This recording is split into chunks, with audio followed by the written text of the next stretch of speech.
On this episode, we turn to some of Bangkok's firsts to see how much we truly know about the city. So if you like trivia, history, and learning a bit about Bangkok's interesting past, you'll dig this episode of the Bangkok Podcast.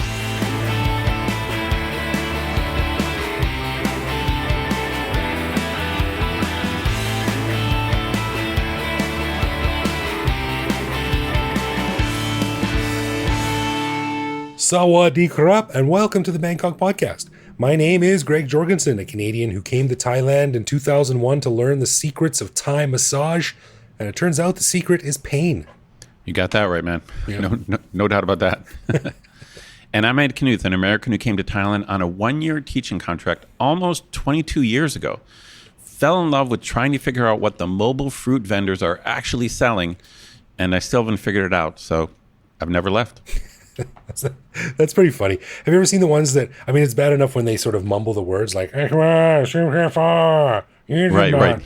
But then some of them use, like, you can buy them at MBK or some crappy street vendor, these like cheap, crappy Chinese like megaphones where you can record a voice and just put it on repeat. That's right. Yeah. And then they'll stick the microphone next to it and it's super distorted. Yeah, that's right.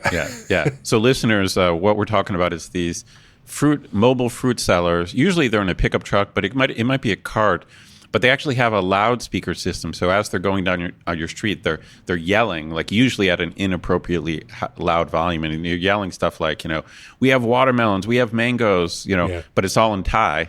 Plus, as Greg pointed out, it tends to be pretty distorted. So usually I'm lying in bed I'm like, okay, did he say watermelon? Did he say tang mo? Yeah. Is that guy selling rambutan or singing Welcome to the Jungle? I don't know what's going on. Well, there's always, honestly, in 20 years, I don't think I've been able to understand everything that they say. There's always something they say, and I'm like, what the hell is that? So I don't know if it's the distortion or if it's some fruit I just don't know. Or it's just our crappy Thai.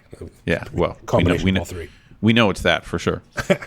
Anyway, we want to say a quick thank you to one of our patrons, Matt LaFleur, who supports us at the show Shadow Level. Stick around after we're done talking about some of Bangkok's notable firsts to hear why Matt is the king of go big or go home. Yeah. We want to give a big thanks to all of our patrons who support the show. Patrons like Matt get a whole bunch of cool stuff, including our ad-free regular show a day early, emails with behind-the-scenes photos of our interviews, access to our Discord server to chat with me, Greg, and other listeners around the world, and various other goodies. But best of all, patrons like Matt also get an unscripted, uncensored bonus episode every week where we riff on current events and Bangkok topics. We just finished recording this week's bonus show, and we chatted about Greg's 10-day COVID recovery and his joy at being able to finally go outside to take out the garbage. Yay. A new book by King Rama V's great-great-granddaughter about the royal visit to Norway 120 years ago, and more info on Thailand's growing weed landscape, no pun intended. To learn how to become a patron, click the support button at the top of our website. Totally. And as always, if you have something interesting to say or a show idea or a joke or just want to say hi, head to bangkokpodcast.com and click the little microphone button on the bottom right to leave us a voicemail that we will play on the show, as long as it's nice and makes us feel warm. For sure. All right, so the idea for this episode comes from Ed and I pondering some of Bangkok's historical notes, and we got to asking each other what some of Bangkok's firsts were. For instance, most of us know that the first paved road in Bangkok was Charoen Krung, but in a city this big, there has to be tons of others. So Ed and I decided to make a little game of it where we each pick 5 of Bangkok's firsts and see if the other one knows the answer, see how well we know this city we call home. What do you think about this, Ed? It's like a big game.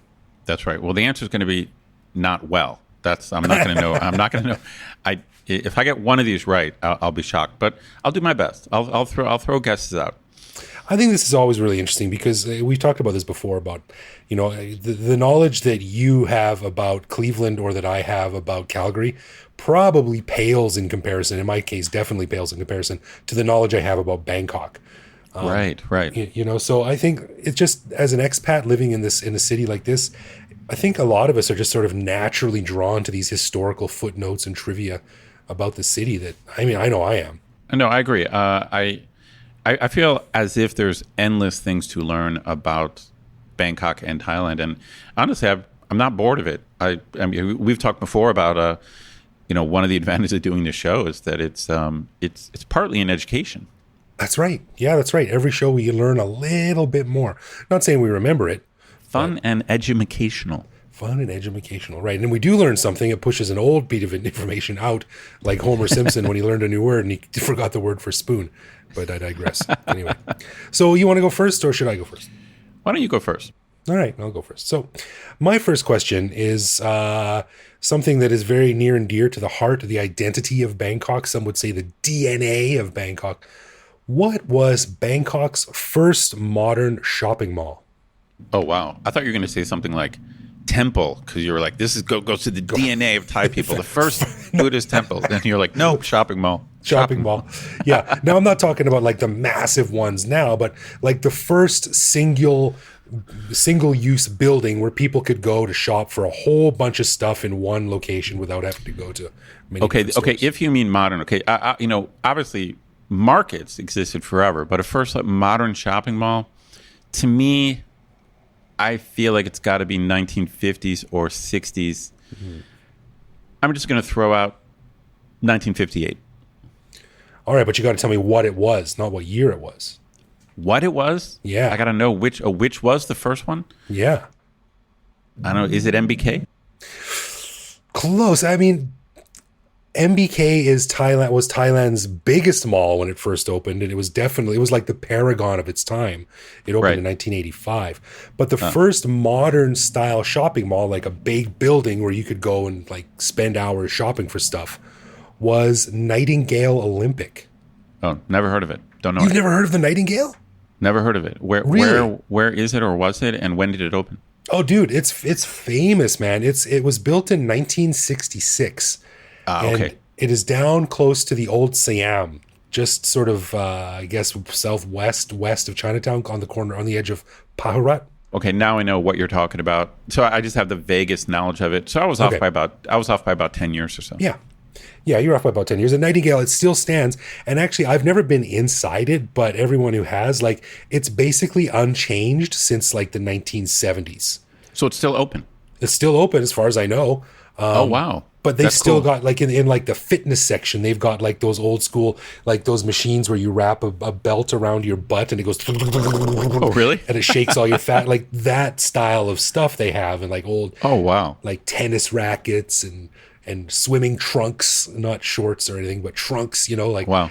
Yeah, it's an interesting place. I've never been to it, but I would love to go. Cool. All right. Good question. I'm gonna ask a question about something near and dear to both of our hearts, and that is movies. Oh yeah. So my question to you, and you might know this because you probably have seen this building, and we have had guests on who've talked about this topic. But when, so I'm thinking in terms of I want to know when and also what it is. I'm talking about Thailand's first public movie theater that showed films for the public. Well, this is good. I was going to do this question too. I thought, but I never got around to it. I would try to guess the year first. The bottom line is, if you're within 5 years, that's pretty amazing. But I think this might be roughly guessable, like if within like 5 to 10 years. I'm going to say 1930. And not a bad guess. It was actually a little bit earlier. Really? It's 1918 was Thailand's first public movie theater. Now, you might know the building. So when I read the name, it sounded vaguely familiar. But then when I saw a picture of it, I was like, yes, I've gone past that. So can I try and guess the name? Sure. What's it called? Is it the Salat Chalam Kiat? Yeah, that's right. Well, the name I have is Salat Chalam Tani. So I don't know what the Chalam Tani. Oh, maybe it's not the right one. Okay.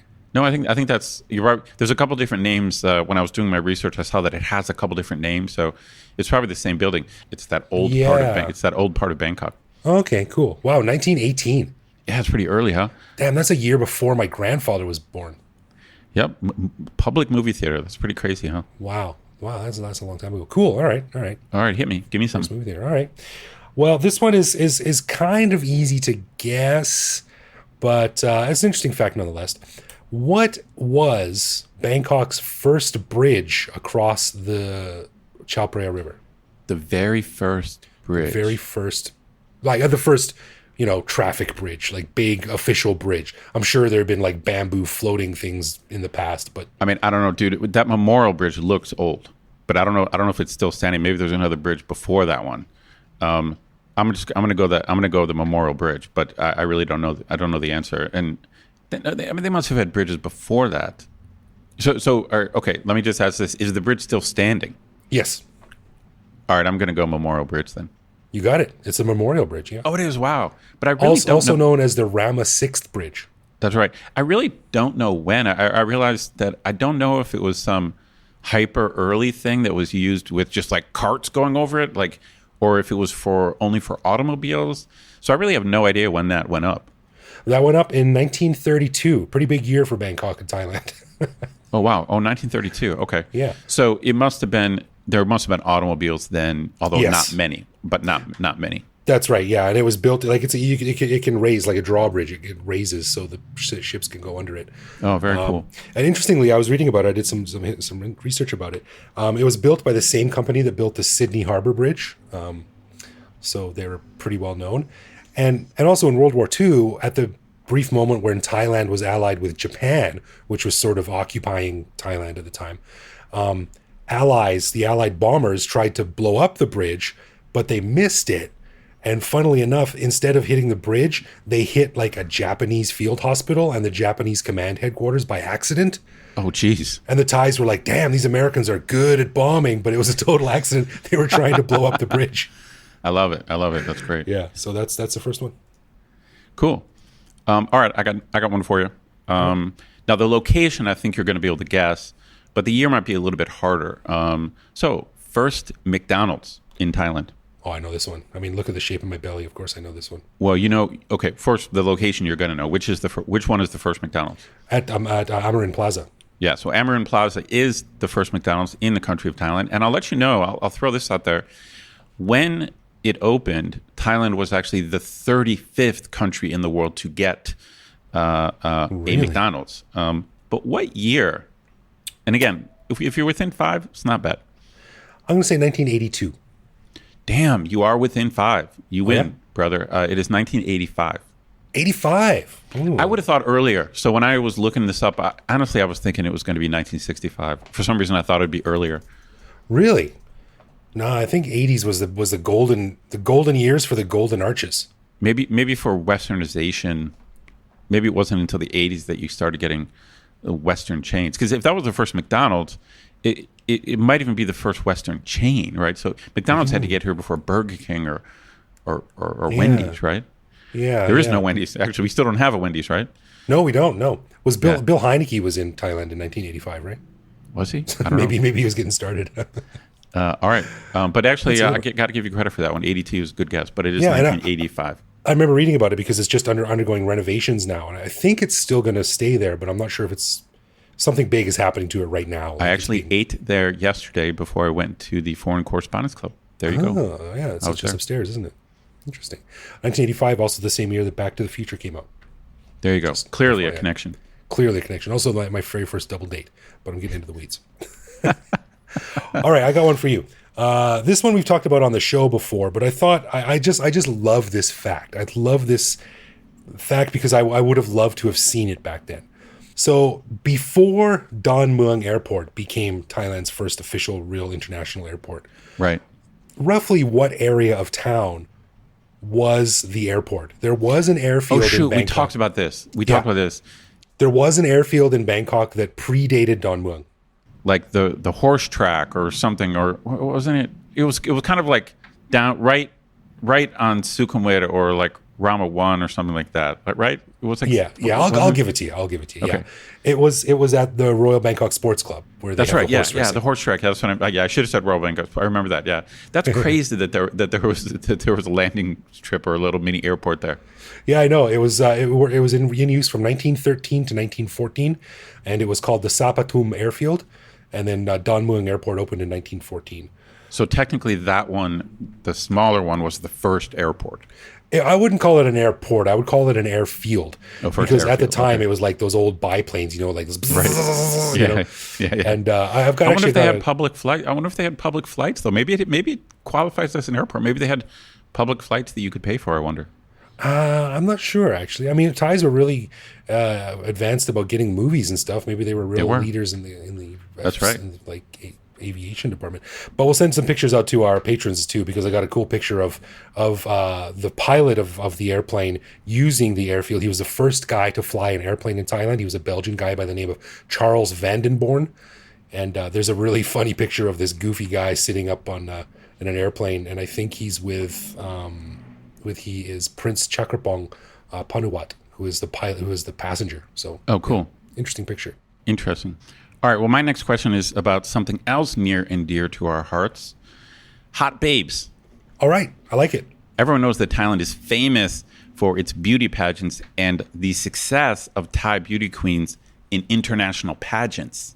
Right? Thailand kicks butt. They overperform. They're like a superpower in like Miss World and Miss Universe. Right. So here's my question to you: what year do you think that Thailand won the Miss Universe pageant for the first time? Ooh. Now, again, plus or minus 5 years, I think is the least fair. So if you get the decade right, and I was way off in my guess on this, so that probably doesn't help you, but I was way off.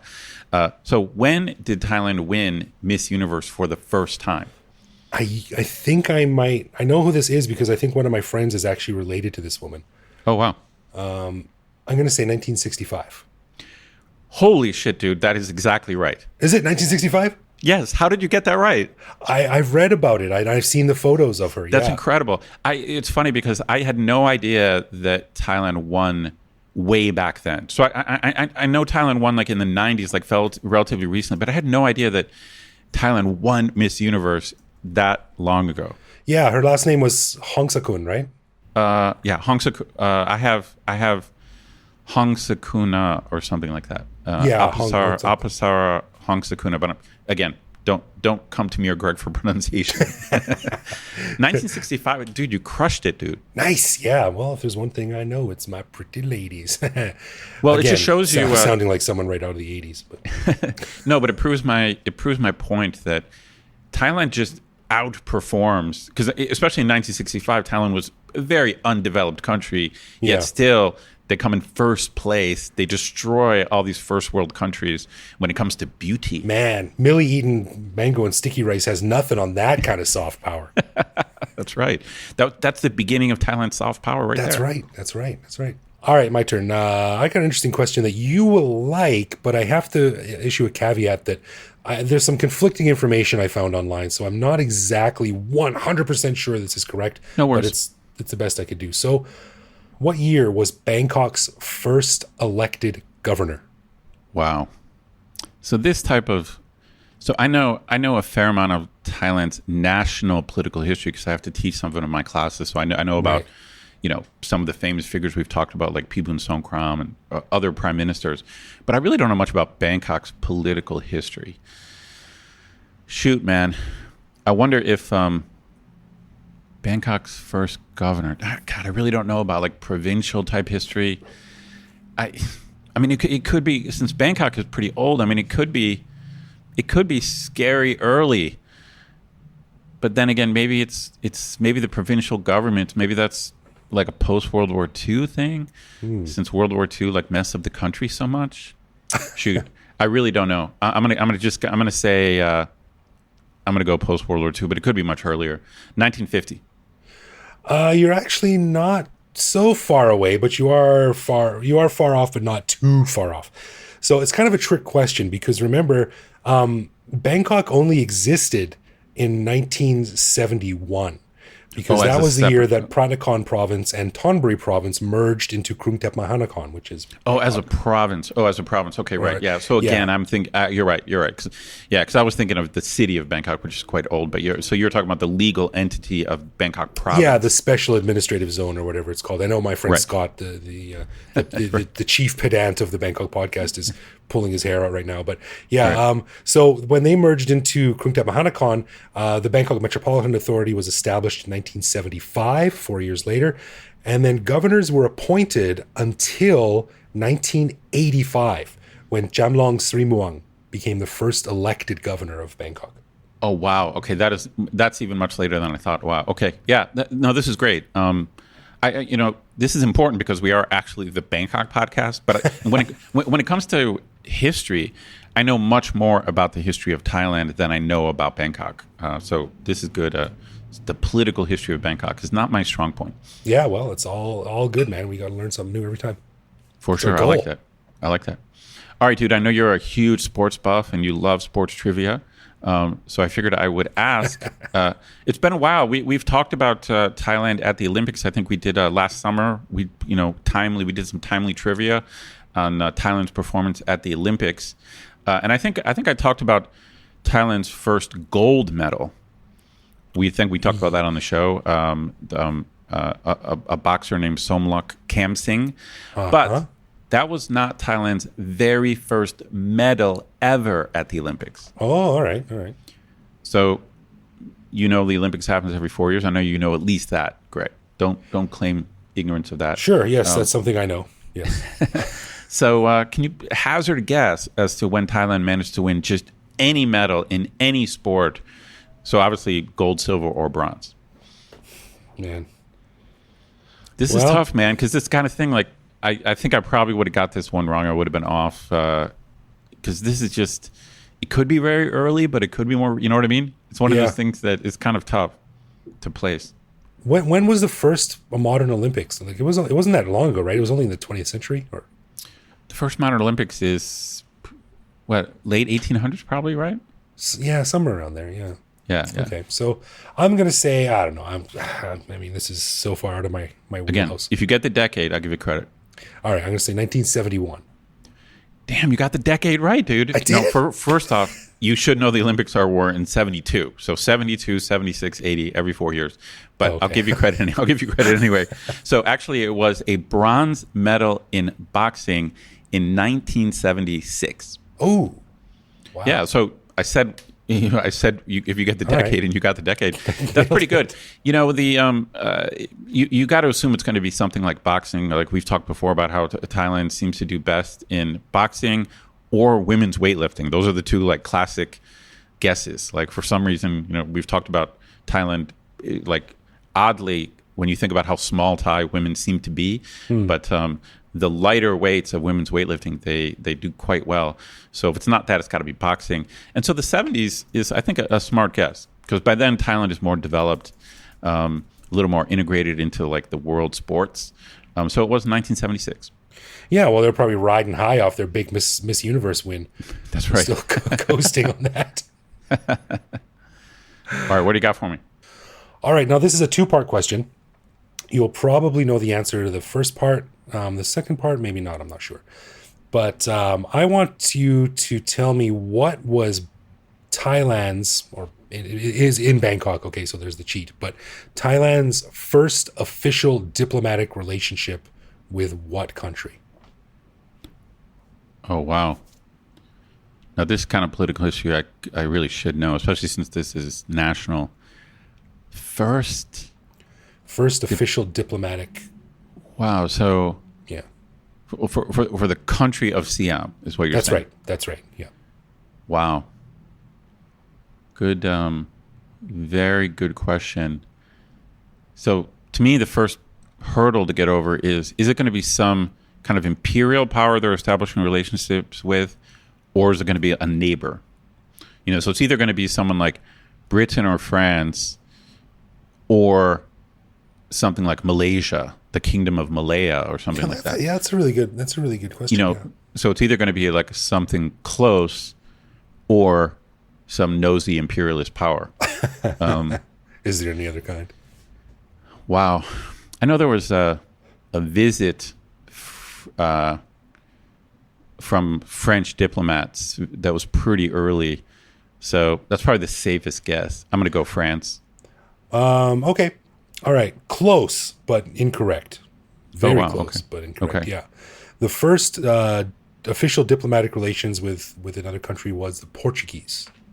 Oh, what? Damn, I could have got that. Because we talked before. I think I've talked before on the show about these early Portuguese missionaries. But I thought they were just missionaries. I didn't realize they were they were representative. Yeah, they were. I mean, this is back in the 1500s and 1600s. That's right. The UTI. Yeah, right? I knew about those missionaries, but I didn't realize they carried out official. They didn't. They didn't. Okay. That's a little bit of a trick question. But there was still the Portuguese. But the first embassy, the first foreign embassy in Thailand, from as far as I could read online, was the Portuguese, and this was surprisingly late. Any guesses to the year? I would say mid to late 1800s. Then You got the century right. Okay. It was sort of early 1800s. It was 1820. Okay.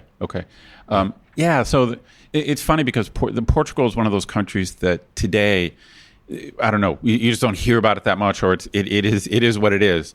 But we forget that they were an imperial power. Right. 300 years ago, they're one of like 6 or 7 European nations that are just running around the globe. Just yeah, and they gobbling do up spices. and they do have a special thing with Siam because they were the first Westerners here. That's right. Yeah. So this thing I'm reading here from the really, really excellent and very underrated website called tour-bangkok-legacies.com. Oh, cool. Which was, it's a massive, massive site written by a single guy named Eric. It says here, on November 9th, 1820, King Rama II granted land to the Portuguese for a trading post just 300 meters south of the Holy Rosary Church, which is the Portuguese church in Taladnoy, my old neighborhood where I used to live. Oh, very cool. Very cool. Yeah. Also established on this plot of land was the Consulate of Portugal in a wooden building with Carlos Manuel del Silveira as the Consul General. Nice. There you go. Nice. Yeah. All right, dude. Last one. Sweet. Relates a little bit to the question you asked. I have a question about the first international flight from a Thai airline, which you can guess, of course, is going to be Thai Airways.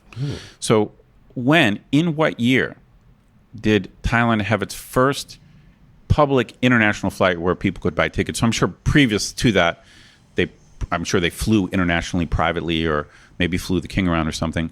But in terms of public, pay your fare, get on a plane, fly to international destinations from Bangkok, what year?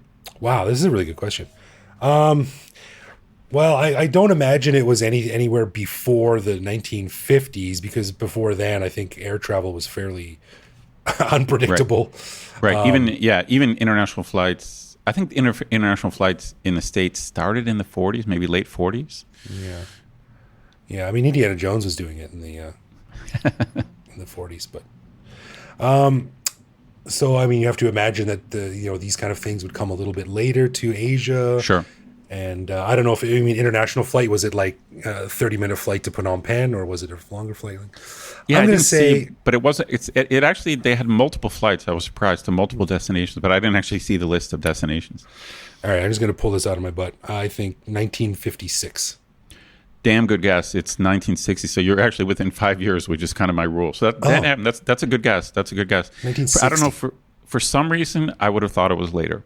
I would have said 1970, 1975, 1960 for international flights.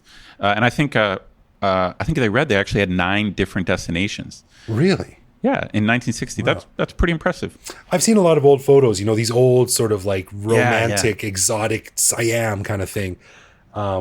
They're all like these big silver de Havilland prop planes kind of thing that look like it comes from the 60s. Right. So, right. Oh, yeah. Yeah, good call. Good call, dude. That was just a rough dude, guess. You did well, man. I think you crushed. I think we both did well, man. Those are some really good questions. I'm proud of us. Fun and educational. I was just going to say the same thing. It's fun and educational. You laugh, you learn. And sometimes cry. Sometimes cry, depending on the show. Nice one. All right, let's get into some love, loathe, or live with, where one of us picks a particular aspect of life in Bangkok, which we then discuss and decide if it's something we love about living here, loathe about living here, or have come to accept as something that we just have to learn to live with no matter how we feel about it. Now, last week, I asked Ed what he thought about them little Buddha shelves that every house has in them. So this week, Ed, it's your turn. All right. This is something that I think someone brought up on Twitter or maybe in the Discord thing. So I thought it'd make a good LOL, but whatever. Okay.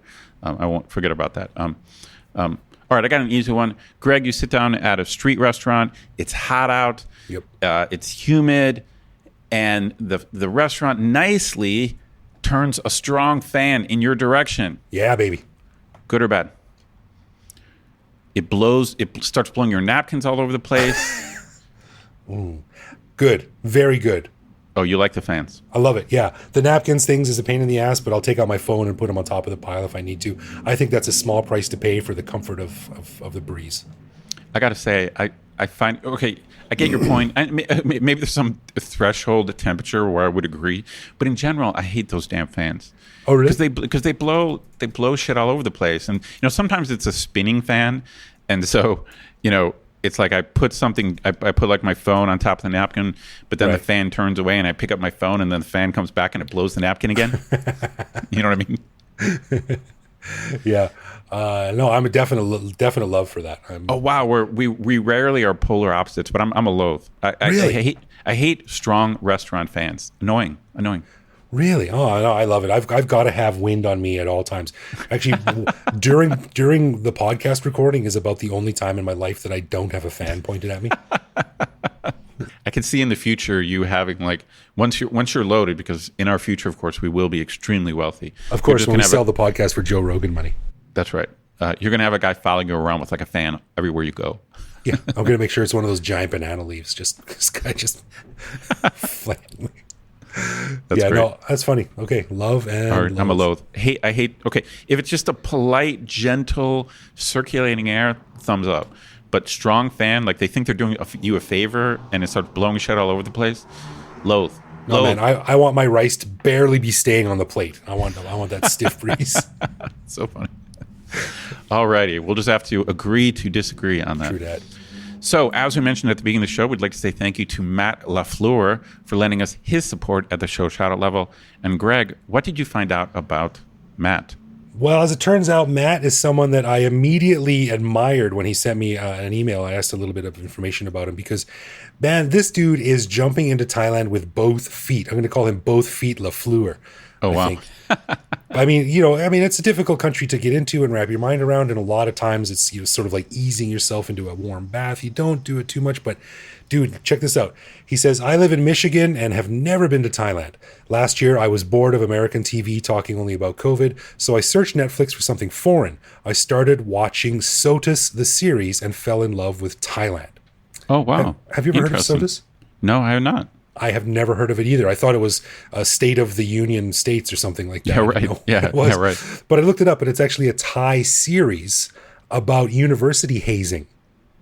Oh, wow. Yeah. Wait, so it's actually called SOTUS? That yeah, doesn't because stand for I looked anything. this up too. SOTUS stands for, it's the acronym for Seniority, Order, Tradition, Unity, and Spirit. Oh, wow. I did not know about the show. I didn't. I'd never heard of it, but in Thai they spell it SOTAT. Right, but sure. It's SOTUS. So anyway, so he said, so he started watching that, and I fell in love with Thailand. I became addicted to the cheesy love stories of the Lakan, especially the BL ones. I don't even know what that means. So he said, I started absorbing everything Thai I could find to learn about this beautiful land of romance until I found your show and you popped my bubble. Damn. So, man, like, can you imagine not even having been here and jumping all the way into the Lakans? That's great. That's hardcore, man. That's great. He's a long distance lover of Thailand. I like it. That's right. I mean, we've been here 20 years and we can't even watch Lakans. So. That's right. Yeah. So he says, Matt says, I have OCD, so I had to start your podcast from the beginning, all the way back to 2016.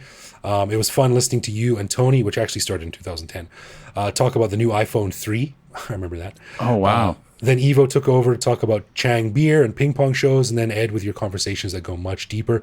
Actually, right now I'm on December 2019, so I hope 2020 will be a fun year.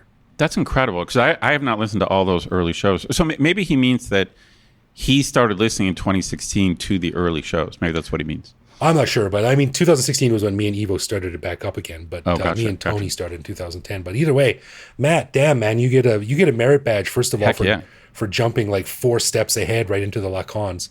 Dude, by the time he shows up here, he's going to know more than 95% of expats. Matt, are you going to be one of those annoying guys that shows up here and immediately knows way more Thai than me and Ed? Because I got to tell you, I'm getting kind of tired of that. Oh, that is super annoying. Dude, he basically went to Bangkok Podcast University. That's what this guy has done. Oh, nice. We got to give him a diploma. Matt, when you come to Bangkok, look us up. We'll go out for a beer. We'll have a little ceremony. We'll give you a diploma. Heck yeah. And we'll buy you some beers. So thanks for your support, man. That's really cool. All right, a final thanks to our patrons who support the show. Patrons get a ton of cool perks and the warm, fuzzy feeling knowing that they're helping support the show. Find out more by clicking support on our website. and connect with us online. We're Bangkok Podcast on social media, bangkokpodcast.com on the web, or simply bangkokpodcast@gmail.com. We love hearing from our listeners and always reply to our messages. Truth. You can also listen to each episode on YouTube. You can send us a voicemail through our website that we'll feature on the show, or even reach out to me directly on Twitter, where I am BKK Greg. So thanks for listening, everyone. Take care of yourself, take care of your family, and we'll see you back here next week. For sure.